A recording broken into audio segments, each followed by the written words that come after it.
नमस्कार।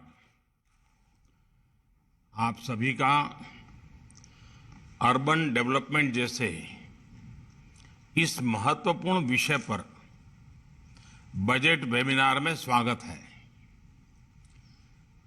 साथियों, ये दुर्भाग्य रहा कि आजादी के बाद हमारे देश में इक्का दुक्का ही प्लांट सिटी बने।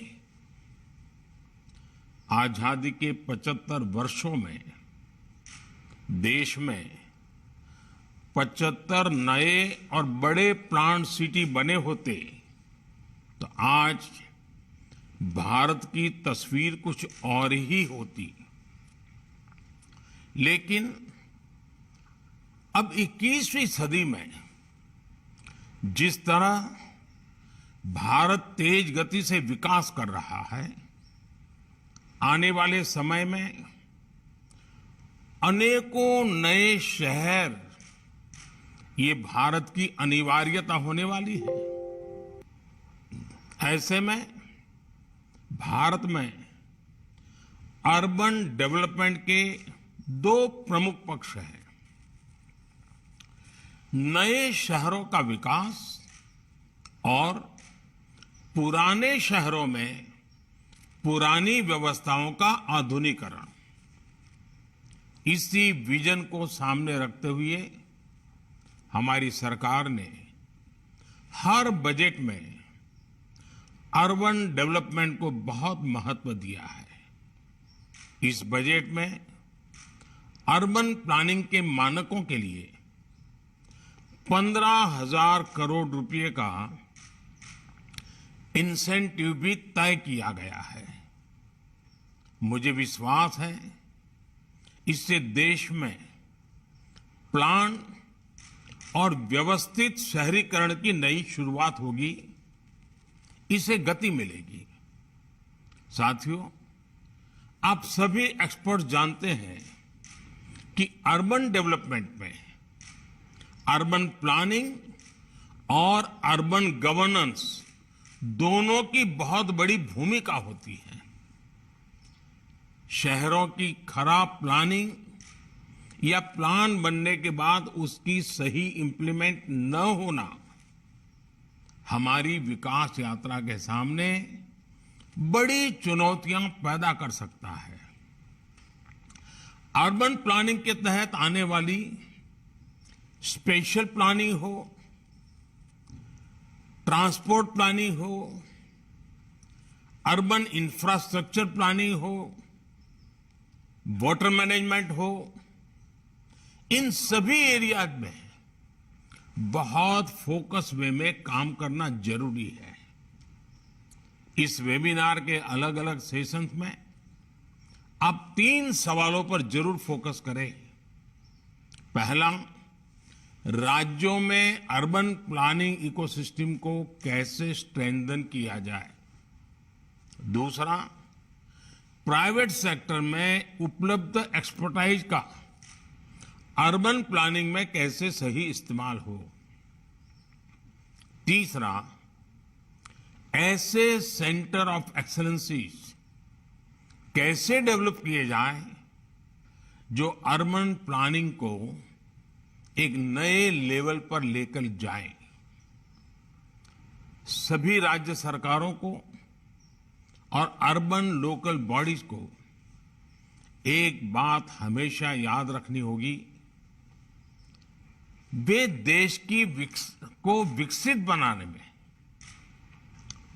तभी अपना योगदान दे पाएंगे जब वो प्लान अर्बन एरियाज को तैयार करेंगे। हमें ये बात की बड़ी भली बातें समझनी होगी कि अमृत काल में अर्बन प्लानिंग ही हमारे शहरों का भाग्य निर्धारित करेगी और भारत के वेल प्लान शहर ही भारत के भाग्य को निर्धारित करेंगे।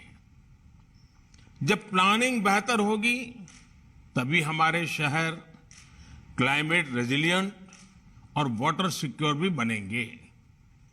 साथियों, इस वेबिनार में अर्बन प्लानिंग और अर्बन गवर्नेंस के जो एक्सपर्ट्स हैं, उनसे मेरा एक विशेष आग्रह है।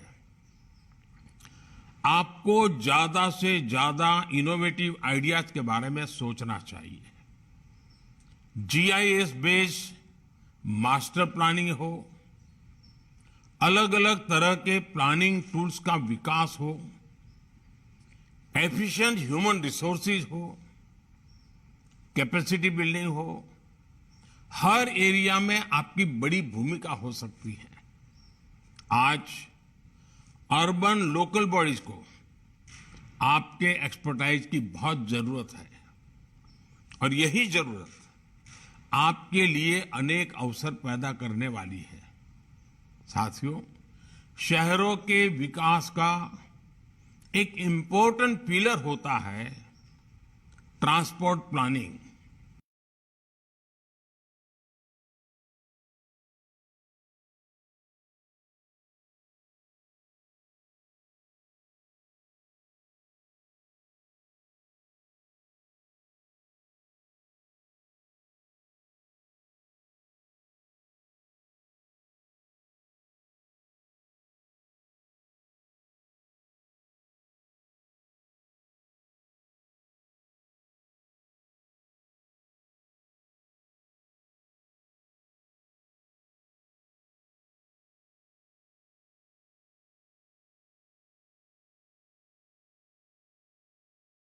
जरूरी है एफिशिएंट ट्रांसपोर्ट प्लानिंग की।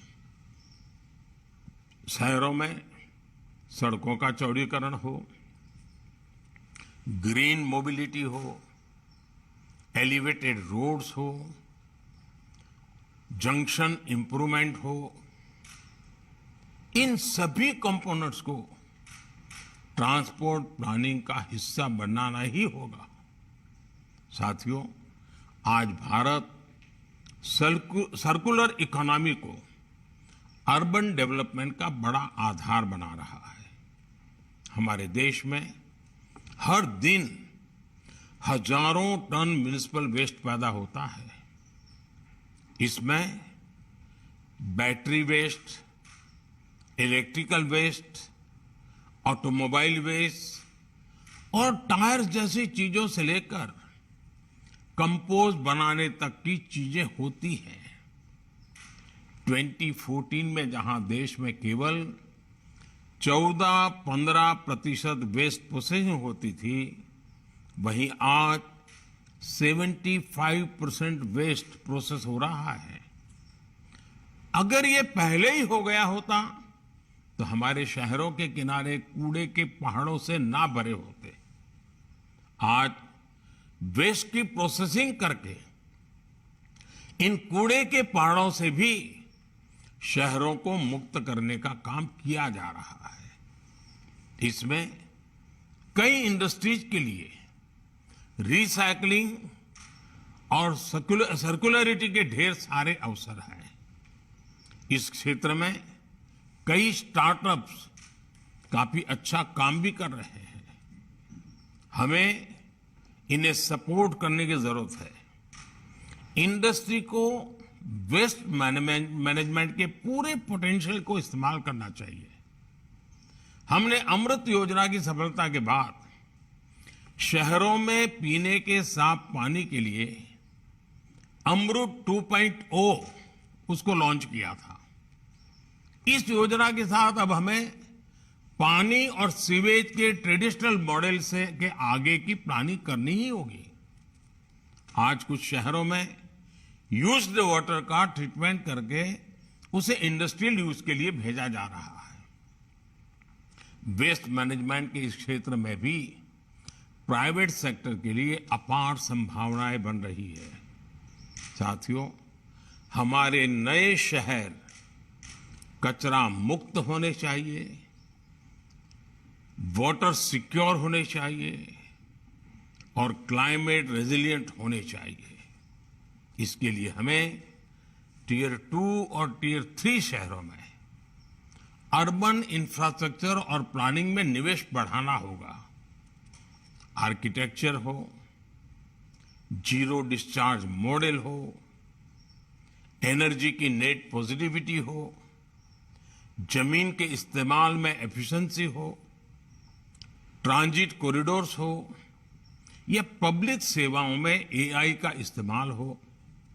आज समय है कि हम हमारी फ्यूचर सिटीज के लिए नई परिभाषा तय करें, नए पैरामीटर सेट करें।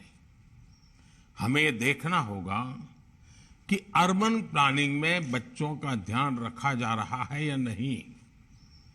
बच्चों के खेलने कूदने की जगहों से लेकर साइकिल तक चलाने के लिए उनके पास अब पर्याप्त जगह है ही नहीं। अर्बन प्लानिंग में हमें इसका भी ध्यान रखना है। साथियों, शहरों के विकास के समय इस बात का भी ध्यान रखा जाना आवश्यक है कि इसमें शहरी लोगों के विकास की भी संभावनाएं समाहित हो। यानी हम जो योजनाएं बना रहे हैं, नीतियां बना रहे हैं, वो शहरों के लोगों के जीवन तो आसान बनाएं, उनके खुद के विकास में भी मदद करें। इस साल के बजट में पीएम आवास योजना के लिए करीब 80,000 करोड़ रुपए खर्च करने का कमिटमेंट किया गया है। जब भी कोई घर बनता है तो उसके साथ सीमेंट, स्टील, पेंट, फर्नीचर जैसे कई उद्योगों के व्यवसायों की गति मिलती है। आप कल्पना कर सकते हैं इससे कितने उद्योगों को कितना बड़ा बूस्ट मिलेगा। आज शहरी विकास के क्षेत्र में फ्यूचरिस्टिक टेक्नोलॉजी की भूमिका बहुत बढ़ गई है। हमारे स्टार्टअप्स को, इंडस्ट्री को इस दिशा में सोचने और तेजी से काम करने की आवश्यकता है। जो संभावनाएं मौजूद है, हमें उनका भी लाभ लेना है और नई संभावनाओं को जन्म भी देना है। सस्टेनेबल हाउस टेक्नोलॉजी से लेकर के सस्टेनेबल सिटीज तक हमें नए सॉल्यूशंस खोजने हैं। साथियों, मैं आशा करता हूं कि आप सब इन विषयों पर, इसके सिवाय भी बहुत सारे विषय हो सकते हैं, गंभीर विचार विमर्श करेंगे, इस विचार को आगे बढ़ाएंगे, संभावनाओं को साकार करने का परफेक्ट रोड मैप, रास्ता बताएंगे। इसी भावना के साथ आप सभी को एक बार फिर बहुत बहुत शुभकामनाएं, बहुत बहुत धन्यवाद।